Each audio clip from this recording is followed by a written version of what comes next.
Hello बच्चों, स्वागत है आप सभी का मेरे अपने YouTube channel NCERT school coaching classes पे। आज मैं आप लोगों को गणित का सूत्र बताने वाला हूँ। बहुत सारे बच्चों को गणित जो है वो बहुत कठिन लगता है और बहुत सारे बच्चों को गणित जो है वो सरल लगता है। ऐसा क्यों? ऐसा इसलिए क्योंकि गणित के जब तक आप सूत्र नहीं जानोगे तब तक प्रश्नों को नहीं बना पाओगे। और गणित का नियम क्या कहता है? गणित का नियम कहता है कि प्रश्न जो है जितना भी कठिन हो, जब तक के आपको इनके सूत्रों का ज्ञान नहीं होगा ना, तब तक के आप गणित के प्रश्नों को हल नहीं कर सकते। जैसे कि मैं कुछ सिंपल सूत्र बताता हूँ। सिंपल सूत्र देखो, ये आपका कौन सा है? प्लस है, माइनस है, मल्टीप्लिकेशन है ना, गुणा है, और ये भाग है। तो ये सिंपल सूत्र है, ठीक है। सिंपल सूत्र, इनका काम क्या है? इनका काम है जोड़ना, इनका काम है घटाना, इनका काम है गुणा करना, और इनका काम है भाग करना, ठीक है। इन सभी के बारे में पता चल गया कि एक का काम है जोड़ना, घटाना, गुणा और भाग करना है। अब थोड़ा सा इसको और मॉडिफाई करते हैं।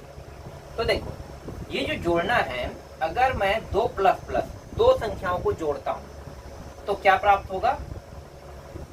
जोड़ ही प्राप्त होगा, है ना। मतलब दोनों संख्याओं को जोड़ने पर धन चिन्ह ही प्राप्त होगा, मतलब प्लस में प्राप्त होगा। उदाहरण देख लेते हैं। जैसे कि +3 और +5, ठीक है। दोनों को जोड़ोगे कितना आएगा? तो देखो, दोनों प्लस में मतलब +8। तो प्लस जो चिन्ह है इसे हमें प्लस वाले में लिखने की जरूरत नहीं होता है। जैसे कि यहाँ पे इसे लिखने की जरूरत नहीं। क्यों? क्योंकि ये जो 8 है ये बता रहा है कि प्लस में हमें ये मान जो है वो प्राप्त हो रहा है, ठीक। इसी तरीके से ये जो घटाना है उनको भी देख लेते हैं। देखो, घटाने वाला, जैसे दो संख्याओं को घटाएंगे, है ना, दोनों संख्याओं को, तो क्या प्राप्त होगा? घटाने पर यही प्राप्त होगा, ठीक है। घटाने पर घटाना ही प्राप्त होगा। उदाहरण,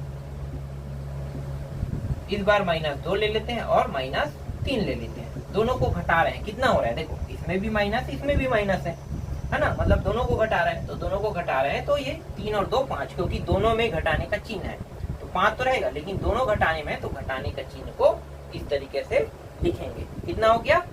-5। अब 2 गुणा करते हैं, है ना। 2 गुणा, ये पॉसिबल नहीं होता है 2 गुणा, लेकिन गुणा का चिन्ह एक बार जरूर लिख सकते हैं। तो एक बार लिखेंगे तो गुणा का चिन्ह में गुणा का चिन्ह तो नहीं आएगा, कोई संख्या आएगा, या तो आ सकता है धनात्मक या तो ऋणात्मक, ठीक है। तो इसे आप थोड़ा सा कठिन करें, पहले उदाहरण सिंपल ले लेते हैं। सिंपल उदाहरण, जैसे कि ये 2 गुणित 3 कर देता। आगे में भी मैं गुणा कर दूंगा तो भी एक ही मतलब है, 2 गुणा करेंगे तो, है ना। तो 2 गुणा करेंगे तो भी एक ही मतलब है, तो ये कितना होगा? 6 होगा। लेकिन यहाँ पे देखो, दोनों जो चिन्ह है वो किस में है? प्लस में है। अगर इनमें से मैंने एक को माइनस कर दिया तब, अब खेल जो है ये ए चिन्ह में कोई फर्क नहीं पड़ता, इसमें कोई दिक्कत नहीं है। चिन्ह जो है इसके पास ये जो धन है और ऋण है यही आएगा, धन और ऋण। तो धन और ऋण आ जाएगा, तो कैसे होगा? देखो, उदाहरण का दूसरा प्रश्न देखो, ये पहला हो गया। अब दूसरा, यहाँ पे मैं एक को क्या कर देता हूँ? ऋण कर देता हूँ, ठीक है। अभी क्या था? अभी दोनों क्या था? धन में था ना। अब मैं एक को ऋण कर देता हूँ और एक को धन ही रहने देता हूँ, ठीक है। मतलब एक को माइनस, एक को प्लस कर दिया। अब गुणा करते हैं, तो ये गुणा में कितना होगा? 6 तो होगा। ये जो है नंबर जुड़ जाएगा, लेकिन यहाँ पे एक माइनस है और एक प्लस है, ठीक है। माइनस और प्लस है, तो माइनस और प्लस जब गुणा होता है, ध्यान देना, माइनस गुणित प्लस, अगर ये गुणा होता है तब हमें प्राप्त होता है माइनस, ठीक है। नियम याद रखना, ये बहुत इंपॉर्टेंट है। बहुत सारे बच्चे यहीं पे ना रुक जाते हैं, फिर उनसे प्रश्न नहीं बन पाता है। तो नियम हमेशा याद रखना। नियम यही कहता है कि एक अगर ऋणात्मक है, एक धनात्मक है, तो हमेशा हमें क्या प्राप्त होगा? हमेशा ऋणात्मक प्राप्त होगा। अब उदाहरण नंबर 3 ले लेते हैं यहीं पे। उदाहरण नंबर 3 में आते हैं। अगर मैं दोनों को ऋणात्मक ले लेता हूँ, गुणा करता हूँ, दोनों को ऋणात्मक लेके गुणा करता हूँ, ठीक है। दोनों को ऋणात्मक लेके गुणा करता हूँ, तो क्या प्राप्त होगा?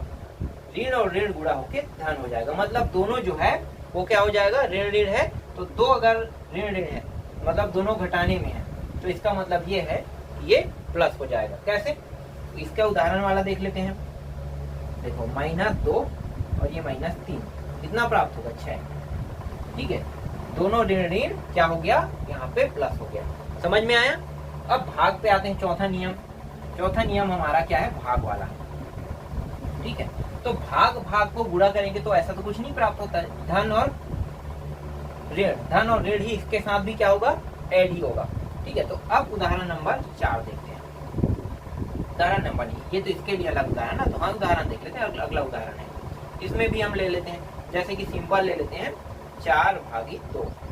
देखो यहाँ भी ये पहले क्या है, प्लस में है, तो कितना प्राप्त होगा, 4/2 मतलब 2। भाग तो इसी तरीके से करोगे ना, 4 इस तरीके से 2, तो 2 दूनी 4, 2 बार गया, ये रहा।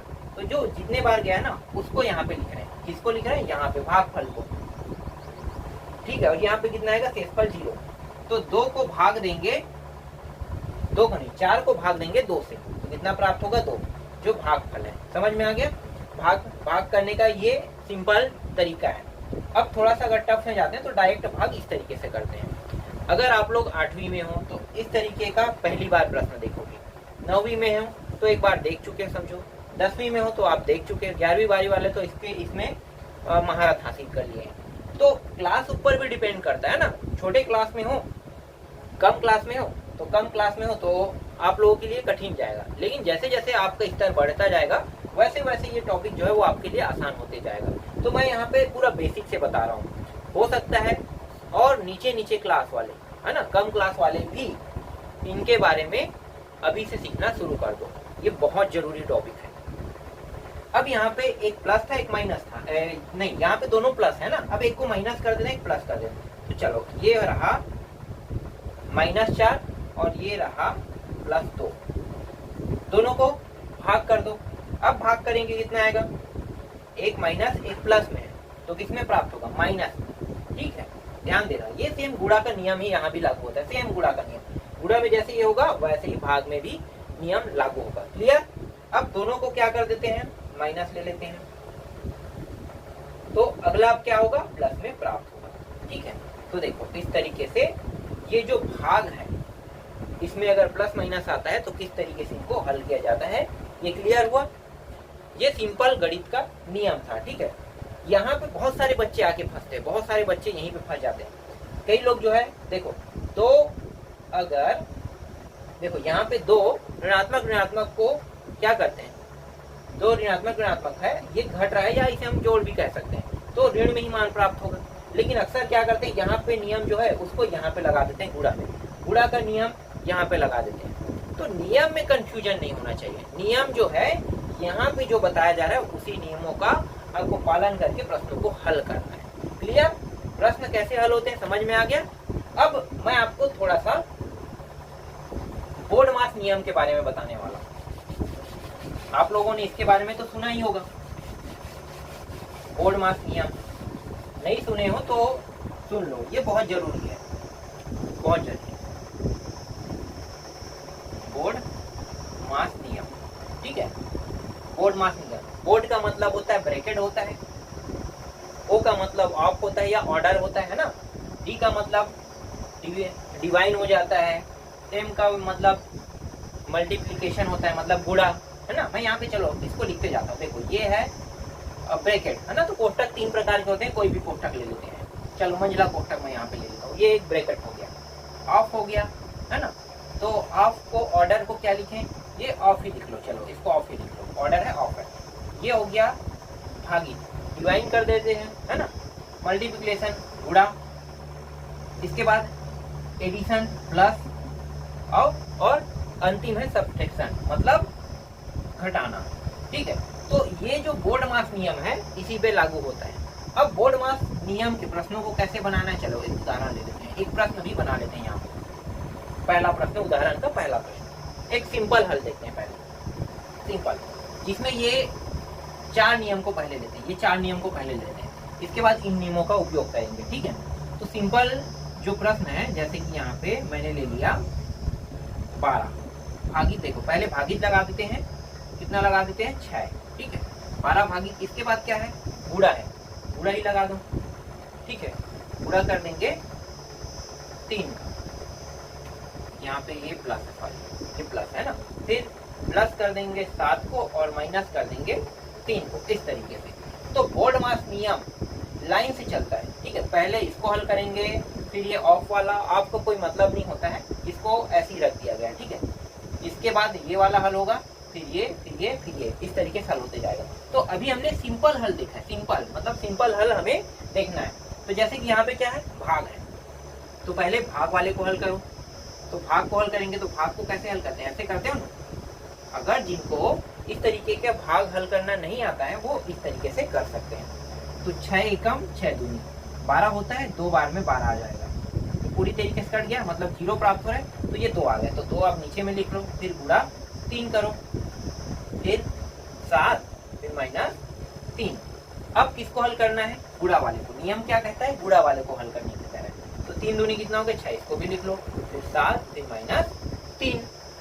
अब धन वाले को करना है, तो देखो धन वाले को करते हैं प्लस वाले को। तो प्लस वाले का 6 दूनी 12, 13, 13 आ रहा है, जोड़ने पर 13 आ गया, फिर 3 को उतार लेते हैं। अब बचा कौन सा, ऋण वाला बचा है, अंतिम हल है। जब इसको घटाएंगे, है ना, देखो एक प्लस एक माइनस है, घटाने पर क्या होगा, जो चिन्ह बड़ा है ना, जिसका चिन्ह बड़ा है, जैसे यहाँ पे देखो प्लस वाला संख्या बड़ा है, यहाँ चिन्ह नहीं कहेंगे, प्लस वाला संख्या कहेंगे। प्लस वाला संख्या बड़ा है तो चिन्ह भी प्लस वाला का ही रहेगा। तो ये जो उत्तर है किसमें आ रहा है, ये दिखाई दे रहा है ना, हाँ ठीक है, प्लस वाला बड़ा है, तो यहाँ पे उत्तर किसमें आएगा, प्लस में आएगा, 10, इस तरीके से, ठीक है। तो बोर्ड मास नियम आपको समझ में आया क्या होता है। अभी मैंने आपको सिंपल सॉल्यूशन और सिंपल तरीका बताया है ना। अब चलो थोड़ा सा कॉम्प्लिकेटिव करते हैं, मतलब कठिन करते हैं।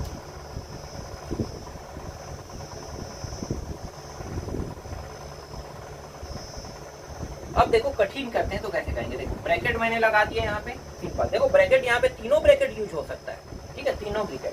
पहले हम सिंपल ब्रैकेट से शुरू करते हैं। ब्रैकेट हमने लगा दिया है ना। अब यहाँ पे कोई भी नंबर ले लेते हैं, जैसे कि 5 मैंने ले लिया, ठीक है, फिर गुणा कर दिया 2, फिर से ब्रैकेट मैंने लगा दिया, छोटा ब्रैकेट, देखो मंजिला के बाद मैंने छोटा लगा दिया, छोटा लगा के यहाँ पे मैं ले लेता हूँ 10/5, इस तरीके से। फिर प्लस लगा दिया 7 और माइनस लगा दिया 3, और फिर इस तरीके से ब्रैकेट को मैंने बंद कर दिया, ठीक है। अब देखो सबसे पहले किसको हल करना है, ब्रैकेट को। ध्यान देना, यहाँ पे बहुत जरूरी प्रश्न रहता है, बहुत जरूरी मतलब ये जानकारी रहता है, ठीक है। तो देखो ब्रैकेट ये है, सभी संख्या 20 ब्रैकेट के अंदर है, लेकिन इस ब्रैकेट के अंदर और ब्रैकेट है, तो किसको पहले हल करोगे, क्या पहले भाग वाले को हल करोगे, बताओ नियम क्या कहता है, भाग वाले को हल करने के लिए? नहीं, यहाँ पे क्या लिखा है, ब्रैकेट। तो ब्रैकेट जो है वो 3 ब्रैकेट है, तो पहला वाला ब्रैकेट, फिर अंदर में ब्रैकेट है, अगर इसके अंदर में और ब्रैकेट होता तो ब्रैकेट को ही हल करते हैं। तो सबसे पहले इस ब्रैकेट को ही हल करेंगे, समझ में आ गया, इस ब्रैकेट के अंदर को हल करेंगे। मान लो यहाँ पे मैंने भाग दिया है, इसको भाग ना देखिए, यहाँ पे मैंने भाग दे दिया, ठीक है, थोड़ा संख्या बदल देते हैं। अब समझो इसको 4 कर दो, ठीक है। अब इसको समझो, और इसको मैं कर देता हूँ गुणा, इसको गुणा कर देता हूँ, जो कंफ्यूजन है उसको दूर मुझे करना है ना, तो इसको मैंने कर दिया गुणा। अब आगे हल करते हैं। तो सबसे पहले किसको हल करेंगे, ब्रैकेट। तो ये ब्रैकेट के अंदर चाहे यहाँ पे चिन्ह प्लस रहे या माइनस रहे, चाहे भाग रहे, कुछ भी रहे, सबसे पहले मुझे इसी को हल करना है। क्यों, क्योंकि ये ब्रैकेट के अंदर दिया हुआ है। तो बाकी जो मान है उसको क्या करूंगा मैं, जैसा है वैसा लिख लूंगा। पहले इनको हल करेंगे, देखो गुणा करेंगे, कितना होगा, 10 × 5 कितना होगा, 50 होगा, ठीक है, 50 ये रहा। और ये जो ऑफ है इसका मतलब समझते हो, ये ऑफ अब यहाँ पे आ रहा है, देखो यहाँ पे 2 के बाद क्या है, सीधा ब्रैकेट है, ब्रैकेट है मतलब 2 के बाद ब्रैकेट, मतलब ये ऑफ आ रहा है। तो ये ब्रैकेट के साथ क्या कर रहा है, ये जो 2 है ब्रैकेट के साथ गुणा हो रहा है। तो अब जब मैं इसको हटाऊंगा ना ब्रैकेट को, और जब इन दोनों को हल करूंगा, 10 × 5 को करूंगा तो ये 50 होगा। अब ये ब्रैकेट हट जाएगा तो यहाँ पे आ जाएगा गुणा। कहाँ से आया, क्योंकि ये जो है, ये 2 जो है अंदर जाके गुणा होगा ही होगा। तो इससे अच्छा है कि जब मैं ब्रैकेट हटाऊं तो यहाँ पे गुणा लिख दूं, ये ज्यादा अच्छा है। ऑफ का मतलब यही होगा, है ना। फिर प्लस, देखो यहाँ पे प्लस दिया हुआ है, तो यहाँ पे ब्रैकेट हटने के बाद प्लस पहले ही दिया है, तो प्लस को लिख देंगे। फिर 7, फिर 3, फिर ये ब्रैकेट रहने दो। आगे अब इसको हल करो फिर से। अब किसको हल करोगे, पहले इसको हल करोगे, कितना आएगा, भाग करोगे तो 2 आएगा, ठीक है। 2 दूनी 2 बार जा रहा है तो 2 ही आएगा। फिर गुणा 50 को उतार लो, फिर 7 को, फिर 3 को, अब गुणा को करो तो कितना हो जाएगा, 50 दूनी 100, फिर +7 -3, फिर इन दोनों को जोड़ दो तो 107 हो गया, फिर -3, फिर 3 को घटा दो तो 104। तो ये देखो इसका उत्तर कितना आ गया, इस पूरे का उत्तर 104 यहाँ पे हमें प्राप्त हुआ। ये बात क्लियर हुआ जो मैंने अभी बताया वो, ठीक है। और एक प्रश्न और देख लेते हैं बोर्ड मास नियम से, जो डाउट है वो पूरा क्लियर होना चाहिए।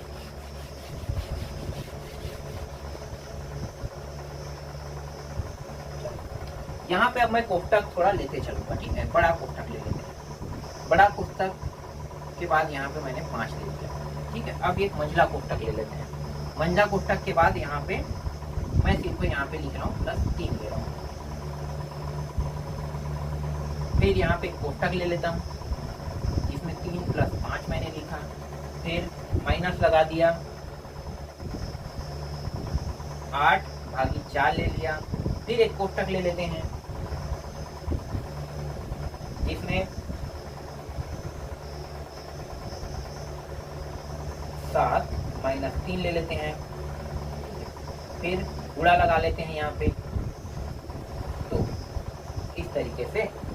और देखो यहाँ पे बड़ा कोष्टक से शुरू है तो बड़ा कोष्टक से ये क्या होगा, खत्म होगा, इस तरीके से। तो ये जो प्रश्न है अब इसको कैसे बनाना है ना, इसको कैसे बनाओगे, देखो मैंने अपने हिसाब से ये प्रश्न लेकर आया हूँ, ठीक है। तो इसको बनाओगे कैसे, तो बोर्ड मास नियम अगर सीखना चाहते हो तो इस प्रश्न को अच्छे से देखना, पूरी तरीके से आपको समझ में आ जाएगा। पहले मैंने सिंपल बोर्ड मास बताया, फिर थोड़ा सा टफ बताया, अब और टफ बता रहा हूँ, है ना। तो देखो सबसे पहले हमारा काम क्या होता है, कोष्टक के अंदर के प्रश्नों को हल करना, कोष्टक के अंदर। तो कोष्टक देखो, बड़ा कोष्टक के अंदर मंझला कोष्टक, मंझला कोष्टक के अंदर और कोष्टक छोटा कोष्टक। तो सबसे पहले छोटे कोष्टक के प्रश्नों को हल करेंगे। तो 5 जैसा वैसा रहने दो, फिर +3 को जैसा वैसा रहने दो। अब देखो यहाँ पे क्या है, यहाँ पे देखो कुछ नहीं है चीज है, मतलब क्या है, यहाँ पे गुणा होगा। अब ये जब कोष्टक हटेगा तो गुणा के साथ इस संख्या को लिखेंगे, है ना। इस संख्या को लिखेंगे, कितना हो गया, 5 × 3 = 8। यहाँ पे मैंने 8 को लिख दिया। अब यहाँ पे देखो पहले ही चिन्ह दिया है तो मैं चिन्ह को उतार दूंगा। यहाँ पे चिन्ह दिया, यहाँ पे नहीं दिया था, इनके साथ चिन्ह नहीं दिया था, तो इसलिए यहाँ पे गुणा मैंने लगाया, लेकिन यहाँ दिया हुआ है तो 8 जब हल होने के बाद -8 को लिखूंगा, ठीक। फिर /4, फिर देखो यहाँ भी दिया क्या, चिन्ह नहीं दिया, तो क्या करेंगे, गुणा लगा देंगे। फिर इन दोनों को घटाओ, 7 में कितना घटाना है, 3, तो कितना आएगा, 4, है ना। तो यहाँ पे 4 आ गया। फिर गुणा में दिया 2 तो 2 को लिखेंगे। फिर मंझला कोष्टक, फिर ये स्टार्टिंग कोष्टक है तो बंद भी किसमें हो रहा है, बड़ा कोष्टक से बंद हो रहे हैं, तो बड़ा कोष्टक को लिखेंगे। फिर बड़ा कोष्टक के अंदर में 5 है उसको लिख लो। अब देखो, अब यहाँ पे कोष्टक और है क्या, देखो ये बड़ा कोष्टक के अंदर मंझला कोष्टक, मतलब मंझला कोष्टक के प्रश्नों को पहले हल करेंगे। तो सबसे पहले नियम क्या कहते हैं, भाग को अब हल करने के लिए करेंगे, तो भाग को हल करते हैं। तो देखो इसको हल करेंगे तो ये 3 × 8 जैसा वैसा रहेगा, फिर माइनस जैसा वैसा रहेगा। फिर इनको हल करोगे, 4 दूनी 8, तो 2 बार में आ जाएगा ना, तो 2, फिर ये 4, फिर × 2, इस तरीके से। फिर 5 को फिर से उतार दो। अब किसको हल करेंगे, गुणा वाला। तो गुणा वाला कहाँ पे, देखो यहाँ पे गुणा है, ये तीनों गुणा है ना, गुणा। तो गुणा वाला हल कर सकते हो, पहले इन दोनों को गुणा को हल कर दो। 8 × 16 = 24, ये हो गया 24, ठीक है। अब इनको हल करो तो देखो 4 दूनी 8, 8 दूनी 16, ठीक है।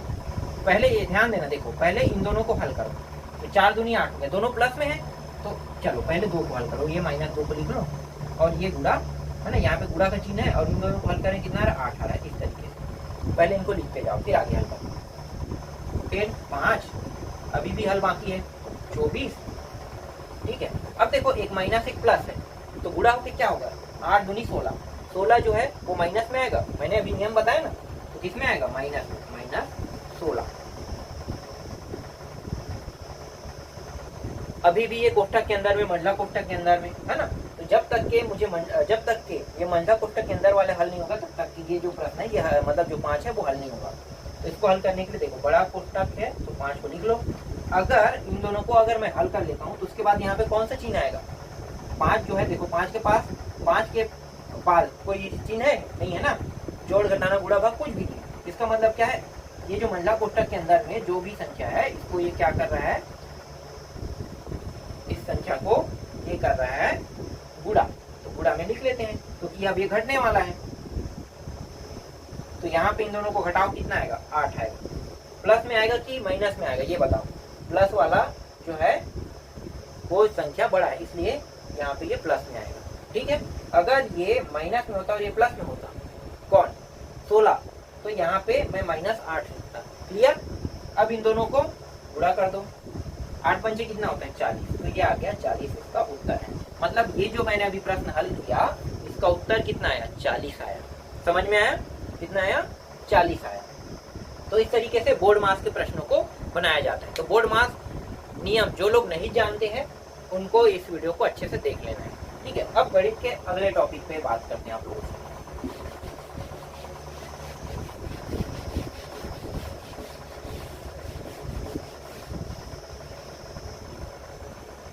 अब बात करते हैं कुछ सर्व समीकरणों पे, छोटे छोटे सर्व समीकरण जिनको आपको याद रखना चाहिए। देखो सर्व समीका, एक सर्व समीका सिंपल सर्व समीका लेते हैं, बहुत टफ सर्व समीका नहीं लेते। देखो a प्लस b और a माइनस b, ये एक सर्व समीका है। ठीक है, ये जो सर्व समीका है जब ये हल होगा ना सर्व समीका, तो हमें क्या प्राप्त होगा? तो ध्यान देना, अगर इस तरीके से देखो बीच में बीच में यहाँ पे आपको जो चिन्ह दिखाई दे रहा है प्लस एक माइनस, अगर इस तरीके से दिखाई दे ना तो आप डायरेक्ट इसके जगह में उत्तर लिख सकते हो। क्या लिख सकते हो? जो a है वो b के साथ गुणा होगा, ये जो चिन्ह है वो चिन्ह के साथ गुणा होगा, और b जो है वो b के साथ गुणा होगा। तो a और a गुणा होकर क्या होगा? a का वर्ग होगा ना, a का वर्ग। प्लस और माइनस गुणा होगा, तो मैंने बताया था प्लस अगर माइनस गुणा होता है तो हमेशा क्या प्राप्त होता है? माइनस ही प्राप्त होता है। और b और b गुणा होगा क्या होगा? b का वर्ग प्राप्त होगा। ये एक सर्व समीका है। ठीक है, ये सर्व समीका आपको समझ में आ गया। इसको आप रिवर्स ऐसे लिख सकते हो। ठीक है, रिवर्स में ये जो a का वर्ग माइनस b का वर्ग को हम वापस वैसे लिख सकते हैं। ठीक है, ये सिंपल सर्व समीका हो गया। और दूसरा सर्व समीका, a प्लस b दिया हुआ है और इसका वर्ग दिया है। अगर ऐसा हो तब आप इसको कैसे लिखोगे? तब आप इसको कैसे लिखोगे? अगर हल करने जाओगे ना तो इसका हल क्या होगा? a plus b। देखो इसको हम 2 बार ऐसे लिख सकते हैं क्योंकि ये वर्ग है, मतलब 2 बार है ना, तो हम इसको ऐसे लिख सकते हैं। अब लिखने के बाद अब इसको हल करते हैं। तो देखो ये जो हल होगा ये इसके साथ हल होगा, फिर यही जो है वो इसको भी हल करेगा। देखो एक जो है वो 2 संख्या होगा, तो देखो a का वर्ग हो गया, चिन्ह विपरीत था तो आसानी से हल हो गया, ये आ जाएगा। लेकिन चिन्ह सेम हो तब, जब चिन्ह सेम हो तब a और a गुणा हो के a का वर्ग, फिर ये जो प्लस है देखो a और b आ जाएगा। फिर अब बचा कौन सा? देखो ये वाला पूरा क्लियर हो गया। a अपने यहाँ a जो है ये पद को पूरी तरीके से गुणा कर लिया ना। अब b जो है अब गुणा करेगा, तो b गुणा करेगा तो एक बार a को गुणा करेगा, एक बार b को गुणा करेगा। ठीक है, तो a और b गुणा होकर क्या हो जाएगा? a b प्राप्त होगा। फिर यहाँ पे कौन सा चिन्ह है? प्लस, और यहाँ पे प्लस, दोनों का प्लस ही रहेगा, तो प्लस प्लस गुणा होने पर प्लस ही आता है। फिर b और b का वर्ग हो जाएगा। ठीक है, आगे हल करेंगे तो ये a का वर्ग, ये दोनों देखो सेम है, मतलब क्या होगा? जुड़ जाएगा, तो 2ab और ये रहा b का वर्ग। तो जब a का वर्ग प्लस b का वर्ग लिखेंगे तो हमें ये मान लिखना होगा, मतलब सर्व समीका का दूसरा है ना उत्तर ये है। अब तीसरा सर्व समीका देखो, सरल सर्व समीका a माइनस b का वर्ग। अगर हम ये करते हैं तब अक्सर ये प्रश्नों में यूज होने वाला सर्व समीका है, सबसे ज्यादा यूज होने वाला सर्व समीका यही है, ये तीनों सबसे ज्यादा। अब यहाँ पे देखो, अब यहाँ पे आपको थोड़ा सा पता चल गया होगा कि अब अगला जो है अगर हल करेंगे तो इसी तरीके से सेम हल होगा। तो सेम हल करने की जगह हम लोग इस वाले पद का उपयोग कर लेते हैं तो आसान हो जाएगा।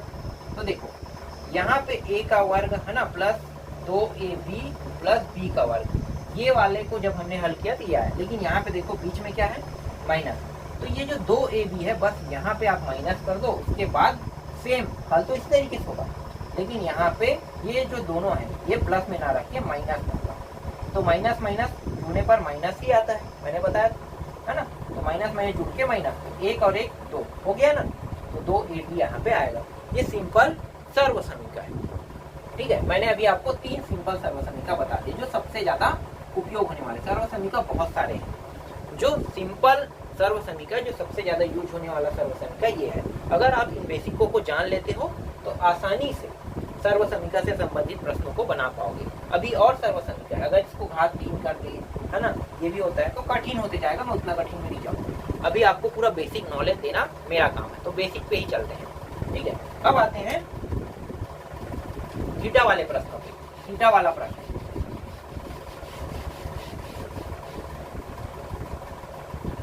ठीक है, थीटा वाला। तो थीटा वाला देखो, जैसे कि यहाँ पे साइन थीटा है, ठीक है, साइन थीटा है, कॉस थीटा है, टेन थीटा है, कॉट थीटा है, सेक थीटा है और कोसेक थीटा है, ठीक है। इस तरीके से थीटा दिया रहेगा, ठीक है, थीटा दिया रहेगा। अब एक चार्ट बनाते हैं, इसको भी मैं बता देता हूँ, बहुत बेसिक है ये, ठीक है। यहाँ पे एक और टॉपिक लेते हैं, ये रहा। अब यहाँ पे मैं एक बार 0 अंश लिखूंगा, फिर 30 अंश, 45 अंश, 60 अंश और 90 अंश, ठीक है, 90 अंश। अब ये जो त्रिकोणमिति सारणी है ना, थीटा वाला प्रश्न मतलब त्रिकोणमिति सारणी। त्रिकोणमिति सारणी से भी बहुत सारे प्रश्न एग्जाम में आते हैं, तो त्रिकोणमिति सारणी वाले प्रश्न में मैं आपको, देखो इसका एक ट्रिक होता है, वो ट्रिक नहीं बताऊंगा, बहुत कंजट है, किसी को किसी से भाग करोगे तो आएगा। एक चीज को याद रखना, हमेशा ये साइन के मान बस को याद रखना। ये जो साइन का मान अगर तुम्हें याद है ना, क्योंकि उसमें भी ट्रिक जो याद करते हो उसमें भी तुम्हें याद रखना पड़ेगा, कोई ना कोई चीज तो याद करोगे तभी तो ट्रिक याद आएगा। तो ट्रिक से अच्छा है कि एक चीज याद कर लो, एक डिब्बा याद कर लोगे तो पूरा इसमें जितने भी प्रश्न है इसके अंदर जो भी आएगा, यहाँ पे डब्बे है ना, 0 अंश, 30 अंश, 60 अंश, 90 अंश, जो भी आएगा वो यहाँ पे आपको आसानी से पता चल जाएगा। तो देखो मुझे साइन बस का याद है, मैं इन पांचों को नहीं जानता हूँ, साइन बस के जानता हूँ। तो साइन बस का जानता हूँ तो मुझे पता है कि 0 अंश में 0 होता है साइन का मान, है ना, साइन थीटा का मान 0 अंश में 0 होता है। जब मैं 30 अंश में जाता हूँ, 30 अंश में 1/2 होता है, ये भी मुझे पता है। 45 अंश में जाता हूँ तो ये होता है 1/2 होता है, ये भी मुझे पता है। जब मैं 60 अंश में जाता हूँ तो कर्णी 3/2 होता है, ये भी पता है। और 90 अंश में आता हूँ तो 1 होता है। इतना मुझे पता है, ठीक है, इतना पता है। इसके बाद मुझे ये नीचे का कोई भी मान मुझे पता नहीं है, ना मैं याद रखना पसंद करता हूँ, लेकिन ये चीज मैं याद रखना पसंद करता हूँ, क्योंकि मुझे अगर पूरे प्रश्नों को, थीटा संबंधी प्रश्नों को हल करना है तो मुझे साइन थीटा का मान कम से कम याद होना चाहिए। जब आप पेपर हॉल में बैठते हो ना पेपर दिलाने के लिए, और इससे संबंधित प्रश्न एग्जाम में चाहे 1 आए, 2 आए, चाहे 5 आए, और बनाना चाहते हो तो सबसे पहले रफ कार्य में यही पीछे में करके रखना, ठीक है, पीछे में, क्योंकि आप रटते तो नहीं रहोगे, ये बहुत आसानी से बन जाता है। मैं आपको इसको बताऊंगा, सिंपल है, बहुत सिंपल है, ये याद रहेगा तभी होगा। वरना क्या करोगे, यहाँ पे इसको कटाओगे 0 को 2 से 4 से, है ना, वो आता है पाई हुए वाला, आपको वो करने की जरूरत नहीं। ये बस याद रखो, ये बस याद रखो, इसको पहले आप लिखो, फिर अब मैं जो कहूंगा वैसे करना है, ठीक है। अब हम लोग वापस क्या करेंगे, रिपीट, पीछे के मान को यहाँ पे उतारते चलेंगे। मतलब 90 अंश को 0 में उतारेंगे, 1 आ गया। 60 अंश को 30 अंश में उतारेंगे, है ना, 60 अंश को 30 अंश में तो करने 3/2 हो जाएगा। 45 को 45 में ही रहने दो, 45 वाला बदलता नहीं है, तो 1/2 रहेगा। फिर 30 को 60 में लिखो, 1/2, और 0 को 90 में लिखो। देखो पूरा मैंने पलट दिया ना, पलटने के बाद देखो cos 0 अंश का मान 1 हो गया, cos 30 अंश का मान करनी 3/2, cos 45 अंश का मान 1/2, 60 अंश में 1/2 और इसमें 0 आ गया। देखो सिंपल तरीके से मैंने इसको बस पलट दिया। अब क्या करेंगे, टेन का मान निकालने के लिए क्या करेंगे, साइन और कॉस को भाग करते हैं तो टेन का मान आता है। नियम आपको पता है ना, साइन थीटा बटे कॉस थीटा बराबर टेन थीटा होता है। मतलब मैं अगर साइन थीटा को कॉस थीटा से भाग कर दूं तो क्या प्राप्त हो जाएगा, टेन थीटा प्राप्त हो जाएगा। तो टेन थीटा निकाल लेते हैं। 0 को अगर मैं 1 से भाग करूं तो क्या प्राप्त होगा, 0 ही प्राप्त होगा। तो टेन थीटा का मान क्या प्राप्त हुआ, 0 प्राप्त हुआ ना, ठीक। अब यहाँ पे देखो 30 अंश है साइन का, 30 अंश और ये कॉस का 30 अंश, इन दोनों को भाग करूंगा तो क्या होगा। तो देखो यहाँ पे अब नियम थोड़ा समझना, यहाँ पे 1 2 3 4 4 पद है ना, 4 पद, पहला दूसरा तीसरा और चौथा। तो पहला दूसरा तो इसी का हो गया, किसका हो गया, पहला दूसरा, है ना। तो एक बड़ा से यहाँ पे ये छोटा छोटा, और ये तीसरा और चौथा। तो अगर ऐसा दिखाई दे ना पहला दूसरा तीसरा चौथा, तो भाग करने का नियम यहाँ पे बता देता हूँ। पहले को चौथे के साथ गुणा करो और दूसरे को तीसरे के साथ गुणा कर दो, तो ये आसानी से भाग हो जाएगा। मतलब 1 का गुणा 4 से, 1 गुणी 4 इस तरीके से डालो ऊपर में और 2 गुणी 3 कर लो। तो देखो 2 गुणी 3 आ गया ना। तो यहाँ पे 4 एकम 4 1 होगा, यहाँ पे आ गया ये 4 आ गया, ठीक है। और 2 दिया 6, ये 6 हो गया। बचा कितना 4 बटे, यहाँ पे कितना आ रहा है 3 आ रहा है, ठीक है। वो भी 3 है, एक मिनट यहाँ पे करनी है, यहाँ पे करनी को लिखो ये इस तरीके, ठीक है। तो ये रहेगा 2 करनी 3 रहेगा, ठीक है। क्योंकि 2 करनी 3 गुणा होगा तो ये अंदर जाके गुणा नहीं होगा, क्योंकि ये करनी में ये छोटा मान है, करनी वाला मान छोटा होता है। तो 2 करनी 3 हम इस तरीके से लिखेंगे, तो 4 बटा 2 करनी 3 रहेगा, ठीक। तो ये 4 बटे 2 करनी 3। अब देखो 2 के पहाड़ा में ये दोनों आता है, 2 भी आता है 4 भी आता है। तो 2 एकम 2, 2 दूनी 2 बार में आता है ना, 2 दूनी 4। तो यहाँ पे 2 और 1 का गुणा 3 के साथ करोगे करनी 3 का 3 आएगा। तो 2 बटे करनी 3 आ रहा है, तो यहाँ पे 2 बटे करनी 3 मैंने लिख दिया, ठीक है। ये समझ में आ गया। अब इनको भी वैसे ही करो, यहाँ भी 4 पद है।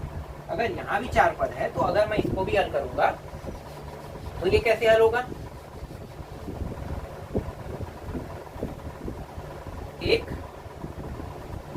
बटे करनी 2 आगे 1 बटे करनी 2 ऐसी होगा। पहला चौथा का गुणा और दूसरे तीसरे का गुणा, तो 1 गुणित करनी 2, देखो पहला चौथा और ये करनी 2 और गुणित 1, देखो ये दोनों सेम सेम है, कट गया 1 आ रहा है, तो यहाँ पे आ गया 1। तो ये जो 10 का 45 अंश है उसमें कितना प्राप्त हुआ, 1 प्राप्त हुआ। अब सेम ऐसे इसमें भी कर देते हैं, है ना। तो यहाँ पे कितना प्राप्त होगा, देखो करनी 3 बटे 2 फिर 1 बटा 2, पहला चौथा दूसरा तीसरा का गुणा, तो करनी 3 गुणित ये 2 हो जाएगा, चौथा है तो, और 2 गुणित 1, ये 2 और 1 का गुणा, है ना, ये नीचे वाले में रहता है। ये 2 कट गया, देखो करनी 3 को 1 भाग करें तो करनी 3 का करनी 3 ही आएगा। फिर अंतिम देखो, 1 को 0 गुणा करें तो मतलब इन्फिनिटिव आएगा। अगर 0 किसी संख्या को गुणा करेगा तो अनंत ही प्राप्त होता है, इन्फिनिटिव। अब इसको वापस क्या करेंगे, कॉट का निकालने के लिए, ये 10 का उल्टा होता है, उल्टा होता है मतलब इन्फिनिटी को पहले लिखो, फिर पीछे से लिखते जाओ बस, इन्फिनिटी फिर करनी 3 फिर 1 फिर 2 बटा करनी 3 फिर 0, इस तरीके से। अब सेक पे आते हैं। सेक जो होता है वो कॉस का उल्टा होता है ना, कॉस का उल्टा कैसे, मैं यहाँ पे थोड़ा सा आपको बता देता हूँ।